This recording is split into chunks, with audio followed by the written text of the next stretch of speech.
Hello everyone, thanks for clicking.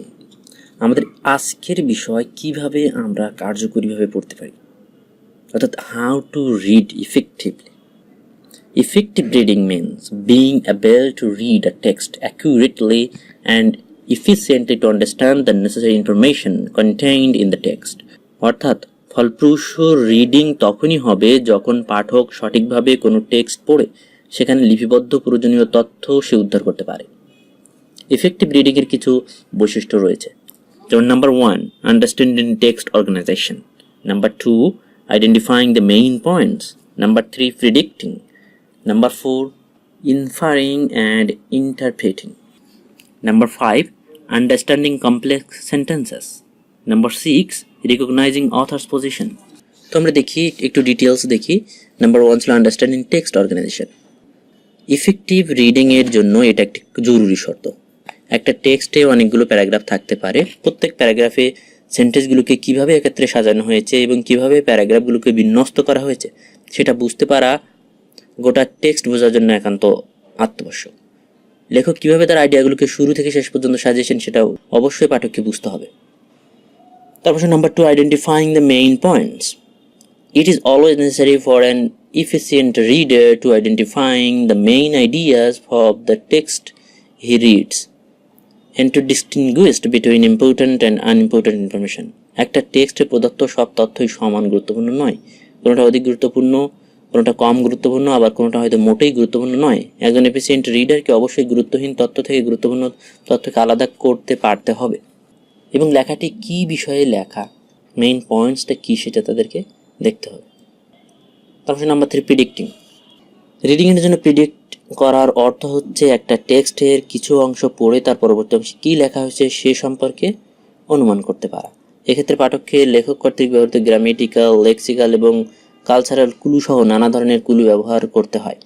প্রিডিকশনের জন্য যে জিনিসটা সবচেয়ে বেশি প্রয়োজন সেটা হচ্ছে লেখকের থিম বা বিষয়বস্তু সম্পর্কে পাঠকের অভিজ্ঞতা থাকা এবং সেই অভিজ্ঞতাকে কাজে লাগিয়ে লেখকের চিন্তা চেতনার সঙ্গে নিজের চিন্তা চেতনাকে মিলিয়ে ফেলা। একজন এফিসিয়েন্ট রিডার কোনো টেক্সট পড়ার সময় নিশ্চয় গেস করতে পারেন পরের সেন্টেন্স কিংবা প্যারাগ্রাফে কি বলা হতে পারে।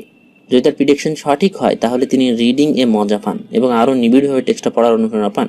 সুতরাং প্রিডিক্ট করার ক্ষমতা অর্জন করা ইফেক্টিভ রিডিংয়ের জন্য একটা গুরুত্বপূর্ণ বিষয়। তারপর আসুন inferring and interpreting. A writer may suggest something indirectly rather than state it directly. অর্থাৎ অনেক সময় কোনো লেখক কোনো কিছু সরাসরি না বলে পরোক্ষভাবে সেই সম্পর্কে একটা ধারণা দিতে পারেন। এক্ষেত্রে পাঠককে নিজের জ্ঞান ও অভিজ্ঞতা ব্যবহার করে একটা সিদ্ধান্তে পৌঁছাতে হয়। ইনফারিং হচ্ছে forming on opinion on the basis of some information. অন্যদিকে ইন্টারপ্রেট করা বলতে আমরা বুঝি কোনো কিছুকে এক্সপ্লেইন করা বা ব্যাখ্যা করা। লেখক যে কথা সরাসরি বলে সেটা কোনো ইন্টারপ্রিটেশন প্রয়োজন হয় না, কিন্তু লেখক অনেক সময় অনেক কথা পরোক্ষভাবে বলেন, তখন পাঠককে সেই পরোক্ষ কথাটার ইমপ্লিসিট বা অন্তর্নিহিত অর্থটা খুঁজে বের করতে হয়। এজন্য তাকে টেক্সটে পাওয়া যায় এমন সব ক্লু ব্যবহার করতে হয়। যেমন লেখক কারো সম্পর্কে বললেন, mister X is the umbrella of his family. পাঠককে বুঝতে হবে এই বাক্যটিকে আক্ষরিক অর্থে গ্রহণ করা চলবে না। সাঁতার কাজ সম্পর্কে ধারণা থাকলে এর ইমপ্লিসিট মিনিং বুঝতে তার কোনো অসুবিধা হবে না।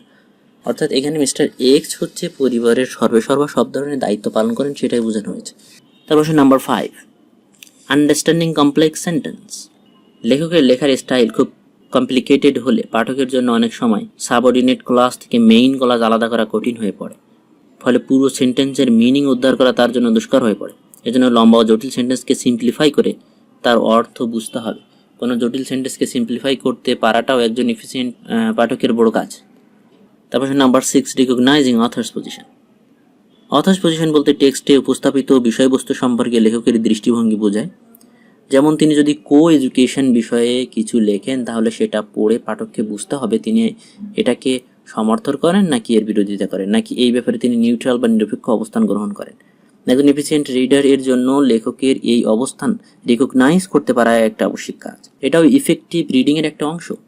লেখকের অবস্থান না বুঝলে তার বিষয়বস্তু সম্পর্কে সম্যক ধারণা পাওয়া সম্ভব নয়। লেখকের পজিশনকে অনেক সময় টোন হিসেবে অভিহিত করা হয়। আমরা বলতে পারি কোনো লেখকের লেখা ফ্রেন্ডলি, টিজিং বা স্যাটিরিক্যাল ইত্যাদি নানা ধরনের টোন পাওয়া যেতে পারে। তো মোটামুটি এই কৌশলগুলো রপ্ত করতে পারলে সবার পক্ষে এফিসিয়েন্ট রিডার হওয়া সম্ভব। থ্যাংক ইউ এভরিবডি, পুরোটা দেখার জন্য ধন্যবাদ।